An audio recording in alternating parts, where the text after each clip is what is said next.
All right, so our next part of our SeeSaw journey here is to create or add an assignments for your students. But before we do that, I want to kind of give you an overview of the different type of things that you can create.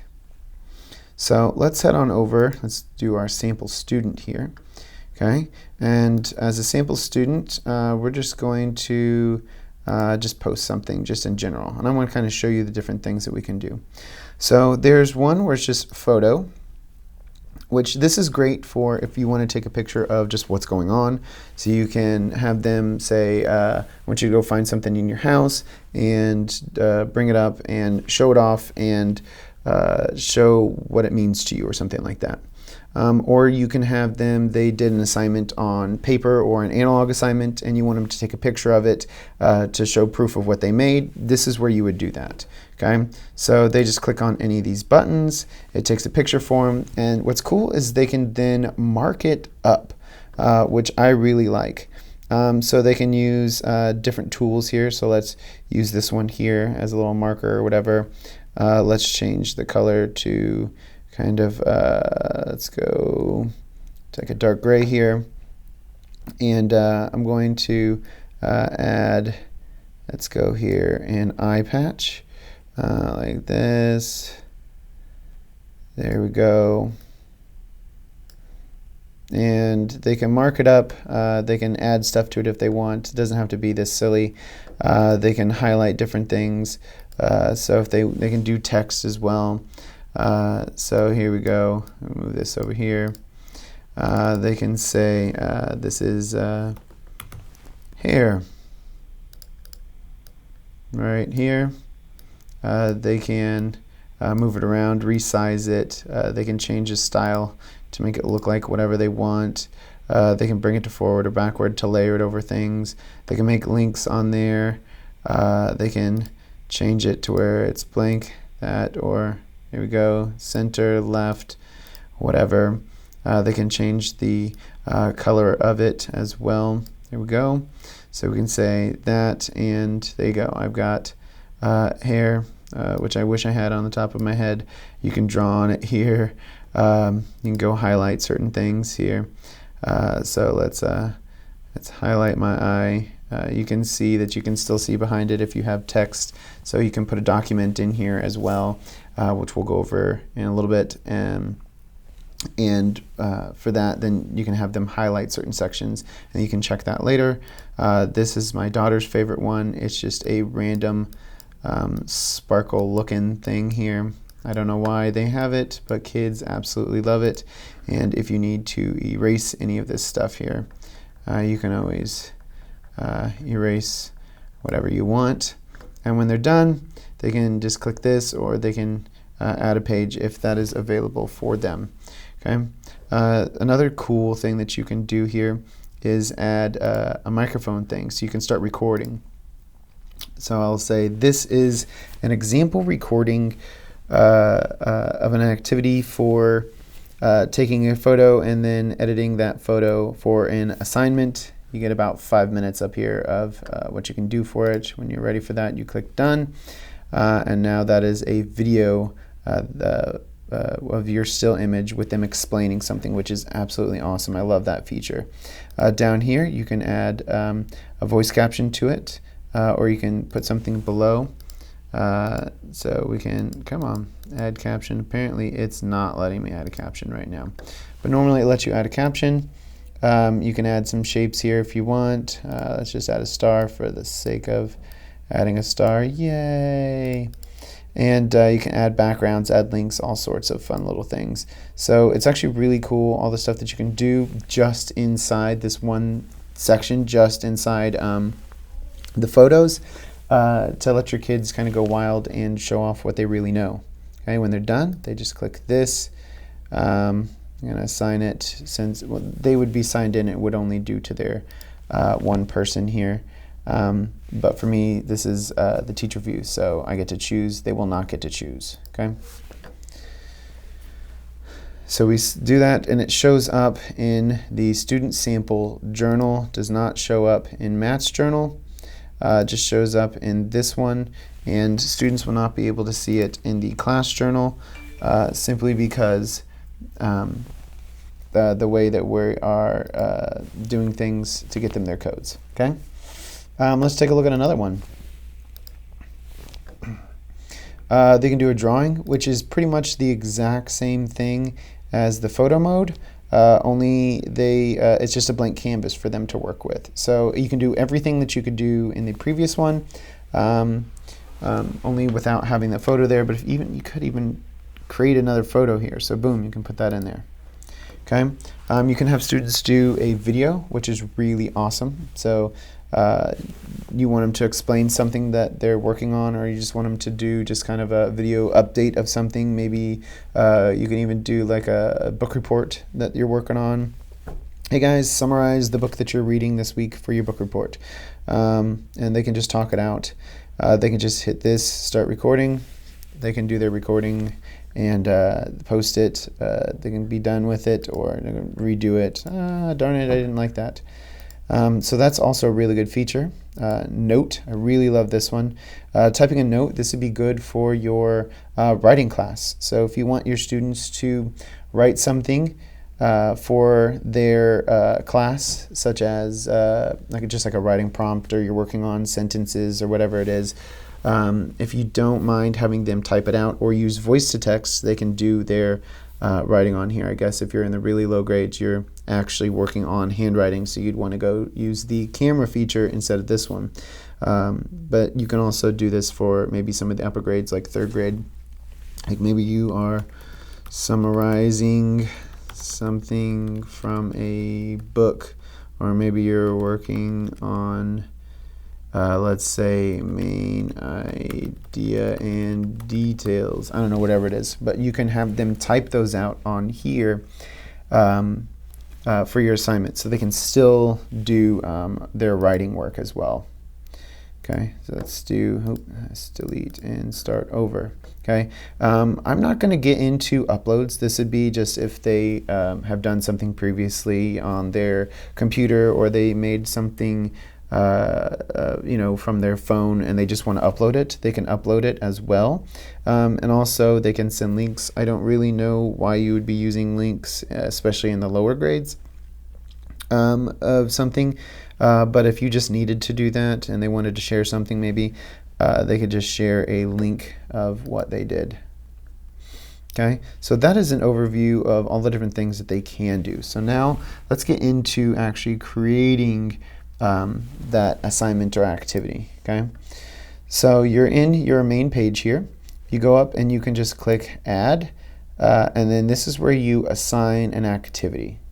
Now what it's going to do is take you to your actual pages here. If you can see here that I actually have multiple assignments that I have created. So anything that you've ever created in SeeSaw shows up here. So you create it one time, and then it's now available for you to just pluck and use year after year, which is actually really awesome. So we are going to, though, since you probably don't have anything in yours, is we're going to create a new activity. Okay.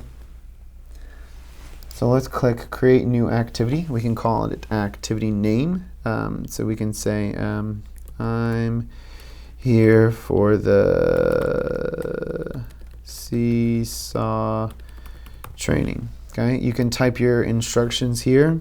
Do the stuff I tell you. Okay, what's really cool is you can add voice instructions. This is really great for the lower grade levels. So you type in all of this right here for your actual instructions, but you're like, you know what? Some of my kids can't read that very well, so I'm going to add voice instructions. So here we go. Click button to begin. Okay, do the stuff that I tell you to do. Woohoo! There you go. I'm going to click pause. There you go. It's processing. And now, okay, do the stuff that I tell you to do. Woohoo! There you go. So that's also your voice instructions for them. You should probably do better instructions than I did. You can add multimedia or instructions or examples. So if you have a video or whatever that explains what to do, or you have maybe some sort of PDF that you made that gives instructions, like step-by-step instructions, this could be one of those things where you put that here. There'd be like a list of like a make this thing, and then in the end they can upload what they made. Okay, you can add a template for student responses. So like if you have a JPEG, or if you have a document that you want them to highlight as they read through it or something like that, that's what you would put right here. So you would add, let's say, a drawing, a photo, a drawing, or a video of something, maybe a notes that you want to get them started with, maybe the writing prompt, you could put that here. If you have a JPEG or something like that, you can insert that there to allow them to do that. Or if you just kind of let it go, they can start from scratch and they pick what tool that they want to use out of those. There's more options here. They can do teacher's notes if you want. You can add a skill to it, but you don't have to. Then you just click save, and your activity is right there, ready for you to go. Sometimes when you go to do your activity here for the first time, it'll say, oh, hey, do you want to share it with somebody? Which is really cool. Sharing is caring. Is actually really good to do.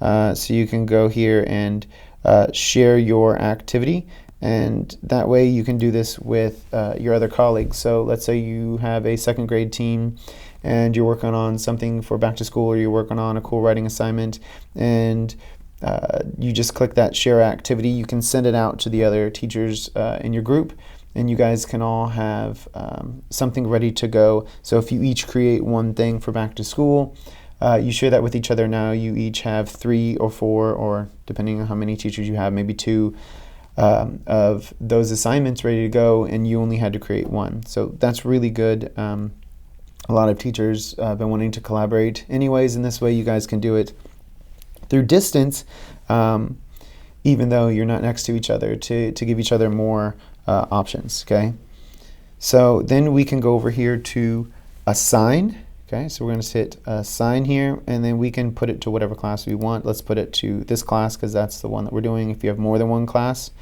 let's say you are probably more of the high school or upper grades, but if you wanted to, you can assign it to more than one class that you have. So we're going to assign it to that one. Okay, students are going to sign in, and then they're going to respond to that. We can go back to your own library, find all of your work, and get going there. One thing that I have done that I really liked is one of my favorite assignments. It's kind of like a little bonus thing because I thought it was good. This would be something, let's say you're doing PE and you have a SeeSaw account going. I uploaded this image as my template, and what students would then do is type out all the different muscle groups in here. So like on here they would do like a tricep, bicep, and they would put those labels by the parts of the body. They could say hamstrings or quads, pecs, abs, and calves, stuff like that. One of my kids' favorite ones, they always say the gluteus maximus in here. But this would be an idea of how we would use a template to be able to have students do a fun activity such as label the muscle parts of the body. Okay. Let's do this real quick. I also want to show you this while you're in here. So let's say you select this one. You can even go into here and click this. Let's go, and you can actually, if you want to differentiate for your students, let's say you got a whole bunch of different students and you want to do an on level, below level, or above level work, you can actually go into, I'll show you again, class, edit students, and then you can just choose which one you want. So let's say I want to do, this is a high level assignment, I'll give this one to Matt. One of my other assignments is very similar, does the same thing, but it's at a lower level. Then I can just give that one to my sample student. Okay, that allows you to differentiate inside of SeeSaw, which I think is really awesome to be able to give an assignment to just a few students. Next, I want to talk about the community. Sorry this one's going longer than normal, but there's a lot to cover in this one spot. You don't have to do all of these things. You can explore and then just post the one for your assignment here. is you can go to the community. And what's really cool about this is where anything that's posted by all the different teachers out there, you have ready-made stuff to go here. I will say, though, that these are kind of hit and miss. There's some really, really good ones out there, but there's also some kind of really garbage ones out there. So please vet which ones you find and make sure that it really works for what you want it to work with. You can always hit the plus sign to, looks like, add it to your library. You can search by grade level and you can search by subjects as well.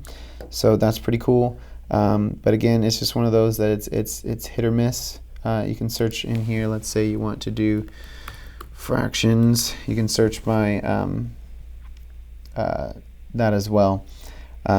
So go in there, look, explore, find, see what you like. If you don't see anything, make your own. If you see something worthwhile, definitely get that one, share it with your colleagues so that everyone can have some awesome stuff, because this is kind of uncharted territory. I know we did this at the end of last year, but still, we got a lot going on, and we're still working on things. So just be kind to each other and share and be awesome.